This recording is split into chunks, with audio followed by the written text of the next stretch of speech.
Assalamualaikum warahmatullahi wabarakatuh. Hello everyone. Let me introduce myself. My name is Sunaini. I'm from Management 24B. My student ID is 244110777. And today we learn about analyzing customer market. Okay. Slide 1. Pengertian analisis pasar konsumen.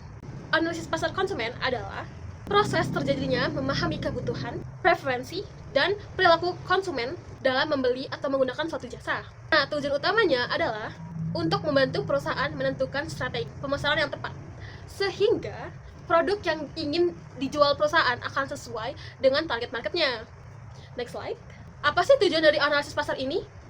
Tujuannya itu adalah kita dapat mengidentifikasi dan kita dapat mengetahui apa sih keinginan konsumen, kita dapat memahami bagaimana sih perilaku konsumen. Lalu, dengan kita menganalisis konsumen, kita juga dapat mampu menentukan apa sih segmentasi pasar yang paling sesuai dengan produk yang kita jual. Kita juga dapat menentukan apa sih pemasaran yang akan kita lakukan. Dengan ini juga kita dapat meningkatkan namanya daya saing dan kepuasan pelanggan. Pastinya jika kita tahu apa sih kesukaan pelanggan, kita juga dapat kayak meningkatkan, oh ternyata brand ini nih lebih banyak loh produk-produk yang diminati sama kawan-kawan, misalkan Gen Z dari segi umur seperti itu, atau mungkin di brand A dia punya loh barang yang sesuai dengan kebutuhan ibu-ibu atau anak-anak balita mungkin seperti itu. Jadi kayak pelanggan tuh lebih puas gitu sama produk yang kita jual seperti itu. Dan yang terakhir, analisis ini sangat penting untuk memastikan apakah strategi perusahaan itu sejalan dengan kondisi pasar yang sering berubah atau tidak. Karena yang seperti kita tahu, perilaku konsumen kan kadang berubah-ubah ya seiring berjalan. Biasanya itu disebut dengan tren. Kalau misalkan kita sebagai seller atau sebuah perusahaan atau companies tidak melihat bagaimana sih perkembangan tren saat ini, pastinya kita tidak akan diminati oleh konsumen seperti itu.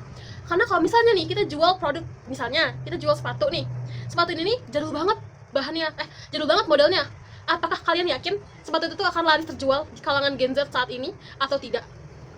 Kalau misalkan sepatu ini nggak kejual, sama aja boom, yang terjadi apa?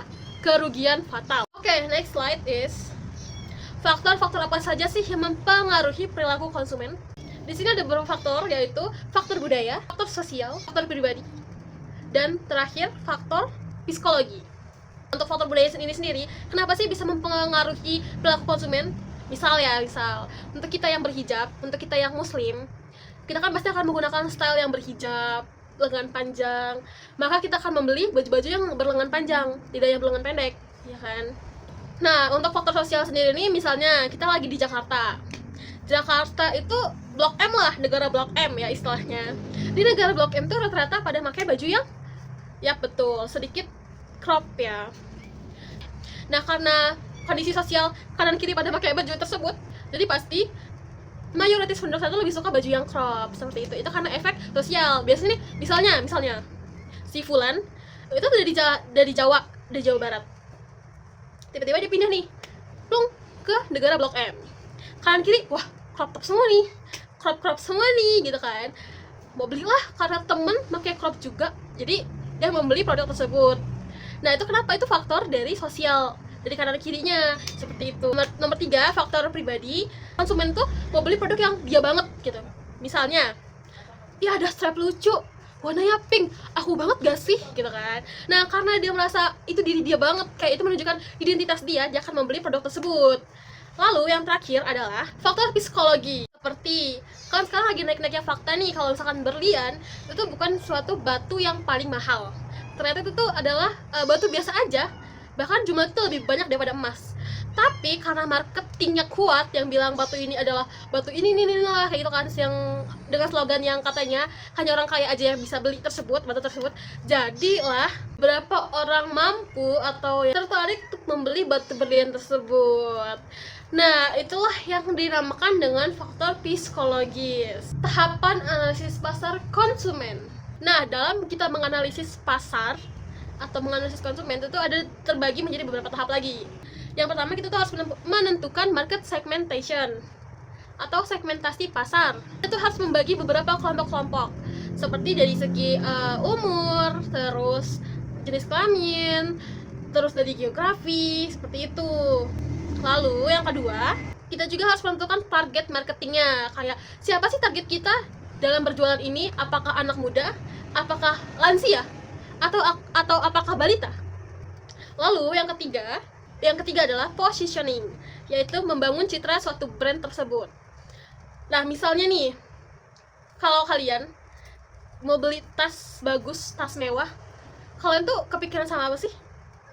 Kalau aku pribadi, kalau tas itu Dior. Kalau misalkan kita mau beli makeup, lip gloss or lip tint mahal, pasti kebanyakan YSL, ya nggak sih? Nah, berarti brand tersebut itu berhasil loh membangun citranya gitu. Nah, dengan proses inilah kita tuh dapat memastikan kalau strategi marketing kita tuh lebih fokus dan efektif. Conclude dari materi hari ini adalah analisis pasar konsumen merupakan langkah penting dalam perencanaan pemasaran. Dengan kita memahami bagaimana sih karakteristik dan kebutuhan konsumen, kita tuh dapat menyusun strategi yang lebih tepat sasaran. Dan kita juga dapat meningkatkan kepuasan pelanggan dan mendukung keberlanjutan usaha di tengah persaingan yang dinamis. Okay, I think that's all for me. I hope this material is beneficial for you guys. If you like this video, don't forget to like, comment, and share ya. Okay, see you in the next video. Don't forget to subscribe. Bye bye.